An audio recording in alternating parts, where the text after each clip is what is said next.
Hey everybody, it's your girl Bunny. To all of my returning subscribers, hey, how you doing? And for those of you who are new to the channel, welcome. Kick your feet up, subscribe to this family-friendly channel, and don't forget to click the notification bell so you don't miss any posts. Also follow me on Instagram at the same profile name so you don't miss the sneak peeks of what's coming up next. In this video, it's episode 9 of the final season, Andrew Wyeth, Alfred's World. I give a full episode recap with photos offset to the side, and then I give my review at the end. No need to dig around and keep all of the minute marks in the comments. It's all coming up next. It's target practice in the forest and Gucci flip-flops for Al. He's also ignoring several calls, also ones from Ern. It's 10:42 in the morning, Friday, September 17th. Now it's tech shots that blow crazy energy. Overgrown pastures along the walk, and Al tends to his weed shed. Everything looks great, but there's one problem. Some field animals have enjoyed his shed as well. A polished Cadillac compares to the older American models of pickup trucks at the appliance store. In typical hick fashion, Al is watched while he shops. Clyde rings up the items and gives sarcastic responses when asked if certain items like cast iron skillets or animal repellent are in stock. Did you see it on the shelf? If they're not on the shelf, we don't have it. I can order you a skillet, but it'll take a few weeks. You're gonna order it on Amazon, ain't you? Al deflects the request after viewing Confederate flags on the wall, along with signs reading, "We don't call the police." Nah, man, it's all good. After getting his supplies, Al gives an old tractor a try, but it won't start up. Al pulls a YouTube video called "These Backhoes Ain't Loyal" for a much-needed oil change. The video warns that you better secure those wheels or that tractor will collapse. I lost 2 uncles that way. Al quickly gets up, then laughs at the notion that he was actually scared of the statement, but then the tractor collapses. Later that evening while making dinner, Al hears noises in the distance. It's the shed door, so he checks it out. The door is completely destroyed, and his plants are on the ground, and droppings are along the sill. Al returns to Clyde to see if he can identify the animal droppings. Oh, this is bad. You got yourself some feral hogs. They're clearly coming after the crops you're growing. What are they? Al says corn and is recommended to place a pile of that corn in a pile. And as soon as he gets to eating it, take it down with the shot. If it starts running, shoot it in the nose and don't stop until it stops. Al is reserved to kill the animal. Can't I just use some poison? Clyde doesn't make light of the situation. It's a dangerous animal, and you've got to kill them before they kill you. Al laughs, but Clyde warns, a woman died with a pack of hogs about a year ago, not too far from Houston, Texas. Chewed her ass up. Al continues with his tractor rebuild videos from YouTube, but the engine still won't start due to a dead compacted rat. A new door and metal covering should help with this hog, along with some weed and a booby trap. Al is ready for battle, but ignores a flickering bulb only by tapping the covering. Later that night, Al falls asleep, but is awakened by more noise. There's no luck, just weed eaten and more supplies damaged. Another day, and the tractor, after several tries, comes to life, and the engine purrs. Al has fun riding the tractor and indulging in all of his hard work. Now the tractor is stuck, unleveled ground. He views his home in the distance, and then the tractor takes a roll, trapping Al under. He wakes up later in a bloody mess, with his leg wedged. In screaming pain, there's nothing Al can do to break free. He pulls and pulls until his leg is released. Removing his sock, his foot is obviously injured. He screams for a delivery driver to help him, but the employee has music blasting in their headphones. Several hours pass, with more painful grunts and screams to the door. The delivery was only a skillet. He can hardly catch his breath before not only seeing one hog, but 2. The hog sprints to Al, ramming him dangerously again and again against the wall, mauling his leg. It's a fight to survive, and Al's only means of defense is the skillet. He hits the hog over and over until the squealing stops. It's a sigh of relief, but now he has to get his phone. It's Ern. Hey man, I reviewed the contract and everything seems to be fine. I just need to verify some date details. How are things going out there? Are you okay? Al says surprisingly, very calmly, that the sights are pretty boring. And, hey man, I'll give you a call tomorrow. The next day, Al places the hog in the trash, and it's bacon and whiskey for breakfast while Al FaceTimes Ern. You look pretty beat up, Al. I mean, are you okay? He downplays the events as just getting on a tractor and shooting some rounds. Hey, look, Al, I mean, I know that that's your safe place and you bought that land, but farms are dangerous. If you fall on a rake head first, no one will know for weeks. The point of the farm was to have options. Al, if you don't want the property, you don't have to keep it. You can go back to the city. Atlanta isn't going anywhere. Al's only concern is his neck feeling like it has pins and needles on it. And Ern tells him you might be sunburned and learns black people can sunburn too. Even Seal and Wesley Snipes. As the camera pans out, we see all of the injuries and ice and band-aids all over the place. He doesn't mind the farm and all the dangers. He can get peace and everything seems to move in slow motion. And that is the end of the episode. And now it is time for your favorite part of the video. That's right, my review. So you guys, we only have one more episode left when it comes to this Atlanta series, okay? And I know many of you are like, how in the world are they gonna bring to a close this series with only one episode left? And if you've been following me for all of the recaps and the reviews of a lot of the seasons, I express how the writing of this show does not follow a traditional style of character development, of storylines, all of that stuff. It has its own, it's outside of the box when it comes to grabbing the audience and having them connect with the characters. And over a while, what they've done is they have built emotional connection where we have an idea of these characters.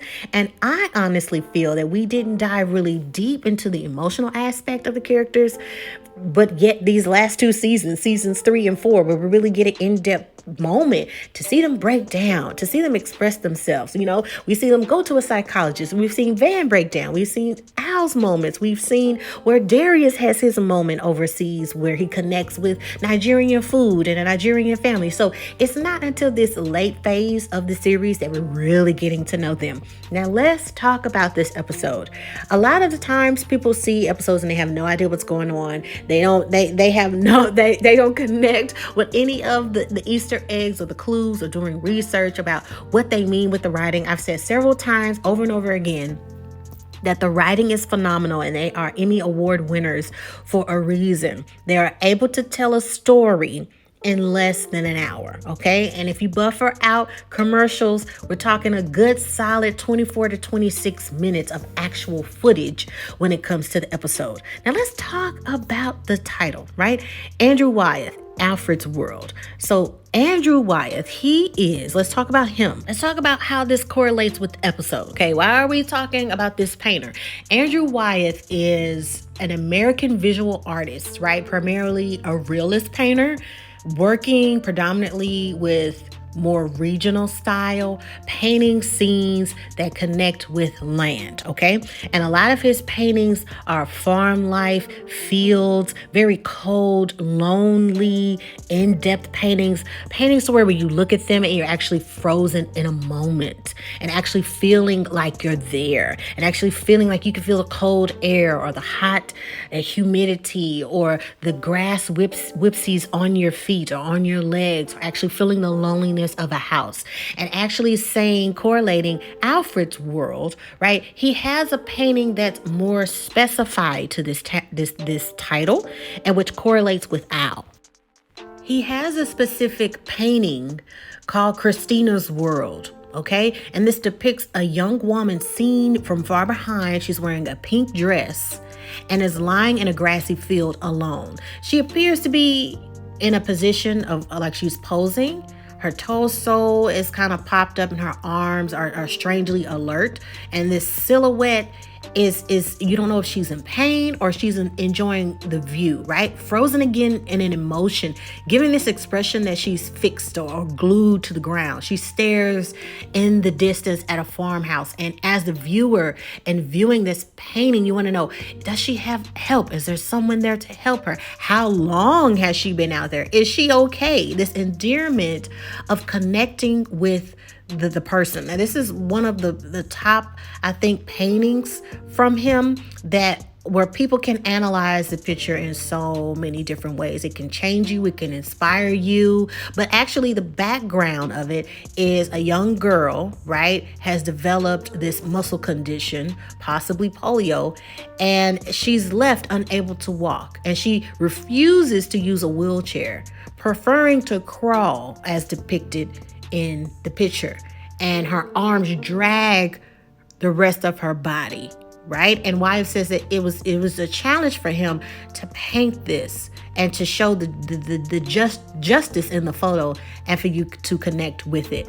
It's a high level of detail, fashion, the intense emotion behind it all. Very beautiful painting and very deep painting. And some people aren't into it because they feel the loneliness. So with Al, he's in this situation where he is on land that he has, a moment of peace, a moment of serenity, a moment that's his. He's gone through building a tractor, fixing it, getting the parts, something that's his, something that he's put time, energy, worry, and he's put himself in danger to fix it. Then reaping the reward of the tractor finally working, and then underestimating the dangers of the land. It falling on top of him being injured and not thinking of the dangers. Now he's out there for hours. He screams for the delivery girl, help. I mean, he's screaming, help. Like, he even saying, it's you hear me, and I gave a little laugh. You hear me. He's screaming. But, the girl didn't hear him because she had on her headphones loud. I mean, she's in her own world and she's far away. Okay. And he's dragging himself towards the door. Now, when he gets into the home, he has his phone. Clearly, he gets up to get it off the counter and Ern calls. When Ern calls, instead of like, oh my God, help me. I'm out here. I'm injured. I need some help. He doesn't do that. And the writers share this emotion of Al and the situation. Al is at a point where he finally has some peace. It's his. He can call it his own. And maybe he can dig himself out of this danger. Because you remember in previous seasons, he was stuck in the forest. A man chasing him down. He's had people shooting at him at the mall. You know what I'm saying? Him even screaming, shoot that mother effer. Like at the mall, like dang, But yet, this is an area and a situation that he has placed himself in and he has asked for. With all of the dangers that he's had in life, he would rather be in a situation that he feels that he controls and that he's not asking anyone to help him. He's not pleading in a way to where he's taking himself out of that situation. He's thrown the hog into the trash and even cooked some bacon and is even drinking whiskey. Okay. Like he said, the breakfast for champions. He's not caring about his health. He's not really caring about, he wants to heal himself. He wants this sort of new essence of himself. And he would rather deal with all of that than the fame.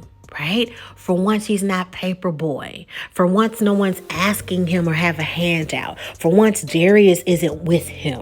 For once, Ern isn't around him. For once, people aren't asking him about music. For once, he's not in the studio with pressure. He's willing to have a tractor following him close to death than to deal with that. Now, if you follow my previous recaps and reviews, I discuss how the characters have to make a decision. What do they really want? In the previous episodes, when it came to Ern and Van, what did they really want when it came to their relationship? With Ern, what did he really want when it came to career? Ern is making decisions. I want Van, and whatever this career is, I'm going to figure it out and make what's best because over it all, he wants family. With Al, he's discovering, am I Paper Boi? Am I Al? Do I want to be behind the scenes? Do I want to be this rapper? What do I want? everything that I've guesstimated for this final season has happened and what the characters had to do in order to make a decision to move on. I hope that the writers in the final episodes give us those decisions in totality to either one, the audience can make a good guess about how it ends, or either they show us some type of montage answers to give us an idea of the decisions that the characters made. Let me know what you think. Subscribe, like this video, donate to the channel if you want to. Also follow me on Instagram. Leave those comments down below. I love seeing you guys' reviews and how you think about it. I love that the fact that this channel is a safe place and everybody's fine, that this is a family-friendly channel, that there's a way to communicate certain things without being offensive, without hurting anyone. That has been my whole idea of this channel and something that I've wanted to do.